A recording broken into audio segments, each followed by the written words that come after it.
This is a second-hand Komatsu PC55MR hydraulic crawler excavator. The PC55MR excavator is equipped with the original Komatsu for the AAE6 engine.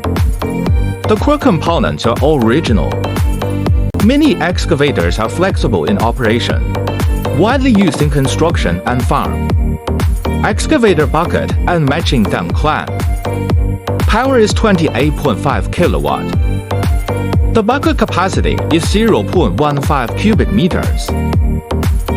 The working weight of the whole machine is 5,160 kilograms. Clean and amazing appearance.